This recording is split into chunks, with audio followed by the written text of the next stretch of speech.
Ni ibyanyabyo se? Munyamakuru we zako. Ni ibyanyabyo se? Wala usishangae. Munyamakuru we ndebera ko tabya bintu bikorana. Ya kweli. Muganga we aturuse mutindi we na wenge kwiteza imbere nanjye. Iyi niyo migisha y'ababyeyi munyamakuru we. We mpamvu nakwitwaje narize ko ari ubutunzi. Yesu rekaze ko umeze neza uri mu Rwanda uri imahanga nkubwire ngo Uwiteke akomeze aguhire cyangwa se akomeze intambwe zawe ujya imbere. Wagize ibyago umunsi nkwihanganisha nkubwire ngo komera tukuri inyuma nawe umeze neza nkubwire ngo komera cyangwa se komereza aho ngaho kuko ejo bishobora kuzahinduka byiza cyangwa se bigahinduka bibi ariko ujye umenya ko ubuzima ni gatebe gatoki umunsi biba byiza ejo bikaba bibi. Olivier wanyu ikarito rero nyuma naje kumutakira nk'umubyeyi kuko urumva nimba banyigihe ya karindwi ntaho nikora bari basize mu bukene ndavuga no bura n'ubwo ngarurije ibyagenda nasanze bayibase sinayizanya ari nzima ngo basi zabyari izindi arambwira atowe humura uzaza ushimira unzanira isake uzazana n'ikarito ngo uheshe umugisha. Ikarito iyi karito rero niyo njyanye sinzi ngo biragenda gute yintumye ku urayibona ko iyo karito yonyine irimo ubusa ahantu mu karito ahantu mu koci ibintu birimo iskoci dore nguno ego uno rwembe nese ngiye gutuma nta kindi kintu nese mu gishoti bari mu buhanga nibyo bintu yantumye arambwira ati uzanire isake ushimire uzare n'ikarito irimo ubusa uzare na skoci uzare n'urwembe niyo mpamvu nkwiyambaje ngo nanone nkuko twajyanye ahambere ngo dusubiraneyo mushimire ureba ubashe no kumenya ukuntu ari bumva uwo mugisha turebe n'ikiri buvemo. Cameraman amayobera amatagatifu twebwe ka tugereyo icyacu no gushaka inkuru no gutara inkuru iki kintu kiba cyatuzanye yenda kugira ngo abanyarwanda bamenye ukuri ikindi tubagezeho buri kimwe. We msichana kaa hapo kwanza. Kaa hapo. Chana wasi nyine turebe. Wewe kama wataka usaidiwe kaa. Inkoko yawe ntabwo igenda nani hapa ya nini nese ko ijyanye hano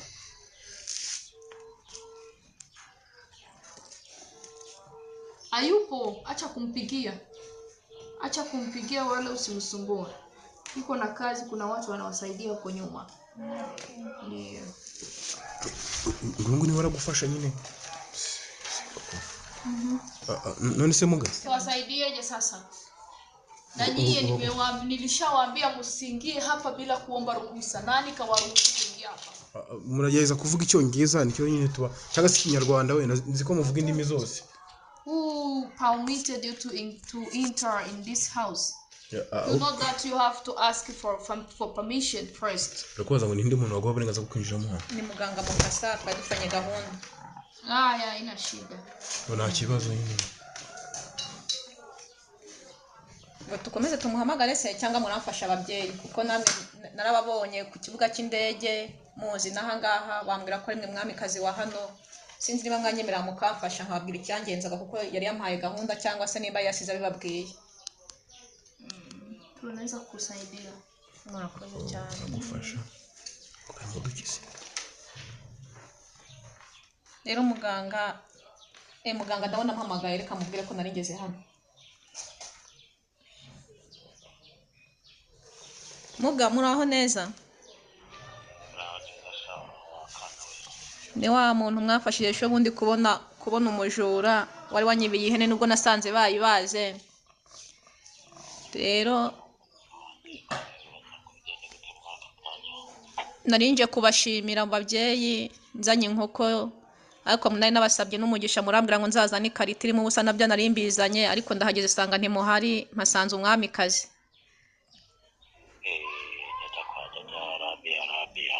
mari wakana we hari abarwayi ntagiye gutabara ariko umwamikazi w'amagina aho ngaho kandi afite imbaraga afite ubushobozi niba narakwemereye umugisha ntabwo ari njye utanga n'ababyeyi bawutanga buriya n'ababyeyi bahuguhaye kandi umugisha umuntu awuhabwa n'ababyeyi wakana we yego ndabumva ababyeyi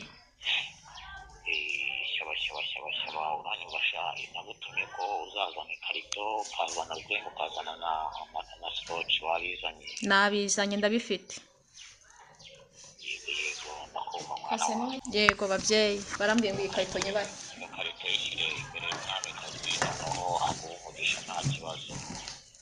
yego murakoze barambwiye ngo yego babyeyi barambwiye ngo ikarito nyibaye ikarito yishyire imbere y'umwamikazi noneho aguha umugisha nta kibazo. yego murakoze barambwiye ngo nshyimbe umwamikazi yego murakoze. urafata iyo urwo rwembe n'iyo sikoci ufata ayo mafaranga nagutumye inote ya 500 y'igihumbi ya 2 n'iya 5 ubishyire mu ikarito noneho umwamikazi ikarito ayifunge ahamagara ababyeyi b'iwabo igisekuru cy'iwabo noneho iyo karito bayigukorere ku mutwe w'akana nurangiza umwamikazi ahamagara ababyeyi baza gufashe ababyeyi baguha umugisha w'akana we nawe ugenda utunganirwe. yego ndabyumva ababyeyi. Yajya kwa Jarabiya amahembe y'urwa n'icyo rishinzwe guhinda inkota ku bindi bazimuterekerwa abandi. Uwo mwamikazi afite imbaraga n'ubushobozi ibyo nagufasha byose aragufasha wakana we. yego murakoze. Shyaba ngo umwamikazi no gufasha. yego mwamikazi ambwiye yuko umwamikazi ari bufashe yambwiye ko ibyo nazanye rwembe hereza rero yambwiye ko nzane no karito iri mu rwembe ni karito irimo ubusa murabibona yantumye urwembe n'iyi scotch arambwiye ngo nibihereze umwamikazi ubwo babyeyi sinzi ukuntu mubigenza kugira ngo bashe kuronka kuri uwo mugisha. Ndio nimeelewa ulikuwa wataka wazazi wakubariki kwa wataka mababu wakubariki wakupe baraka. Wavuga cyangwa twumve she wanted our grandfathers to bless her. ngo bakuru nyine bagiye kuzamurira umugisha nyine bagiye kuguha umugisha. yego murakoze babyeyi.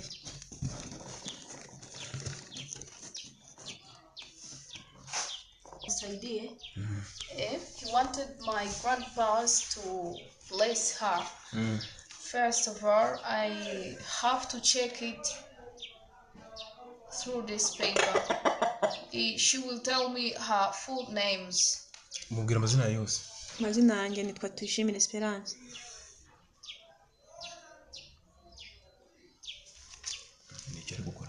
Your names again. Tuyishimire Esperance. Your names proudly. Tuyishimire Esperance babyeyi. Mwangaluka baba, mwangaluka baba, mwangaluka baba, mwangaluka baba, naza emiza kwitalagula, naza kwitalagula.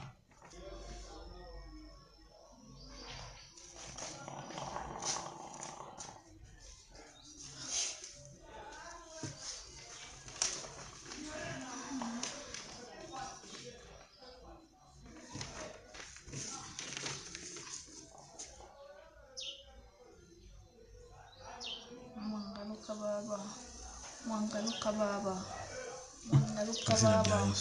mwangaluka baba, naza miza kwitaragula. Umeona? Mwangaluka we. Hivi nimeachia na niri zake. Baraka zake zote nimeziachia. Umeona?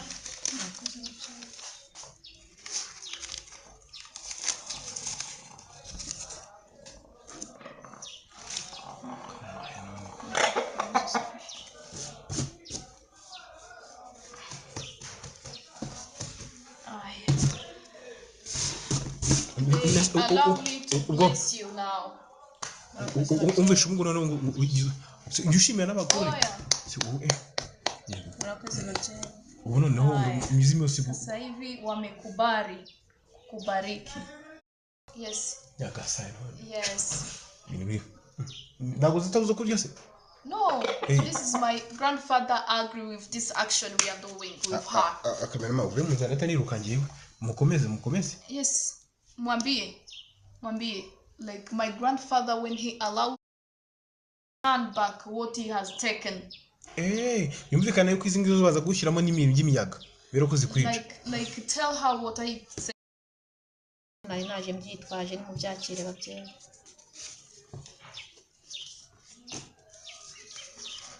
Okay. Kuna wayibonye? Tuko hapa na 5,000, tuko na 2,000, tuko na 1,000. tuko na 500. Ni ya 5 bibiri. Inatakiwa zipatikane note 4.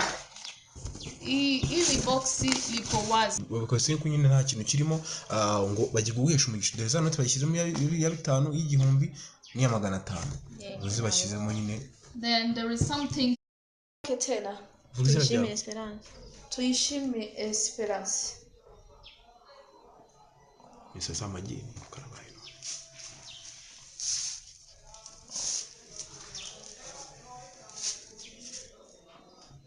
Baba uje. Kama mali niko kabihejwe.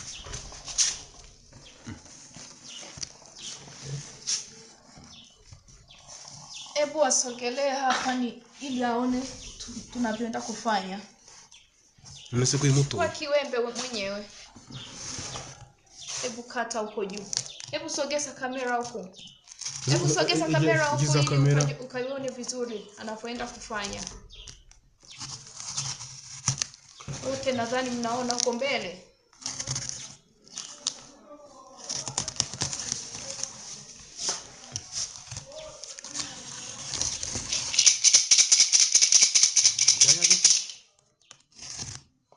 Hashaka bera mpa.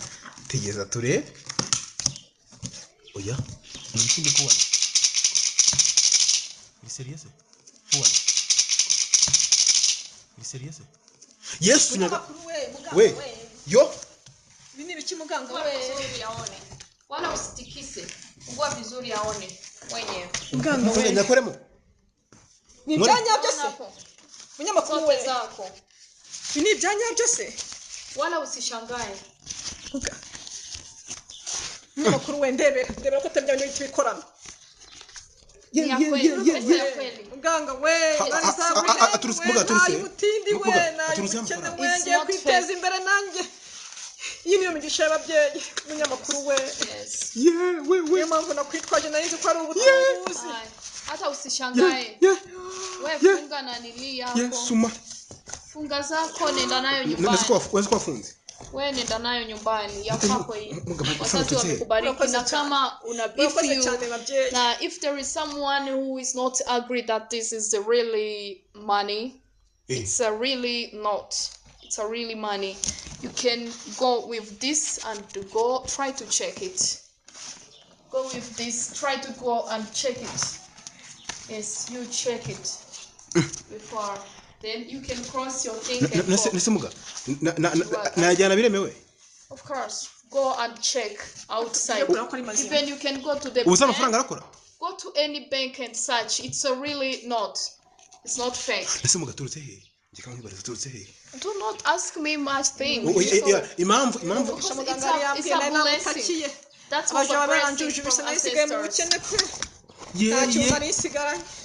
it's real cameraman we it's real man then I will tell them through another language niba numvishe neza ni 07 8 90 yes 20 yes niyo number niyo nimero mwana gushakaho then you can test us through this number it's a WhatsApp number yes and this number is belongs to Mukasa then you will text her yes iyo nimero ku WhatsApp yes rero reka ngushimire ngire nkurikira n'umudamu ariko amafaranga ni mazima yes muga murakoze cyane cameraman nago nguhaho nawe kwisabira yawe ariko cameraman dore ngaya 10,000 inote ikiri nshyashya niyenda kuba ikuzeho gakeya aya mafaranga ngiye kugira ngo byemere ngiye kubanza ngiye kwecisha kuri banki ndebe kuko niyo mafaranga arayanyayo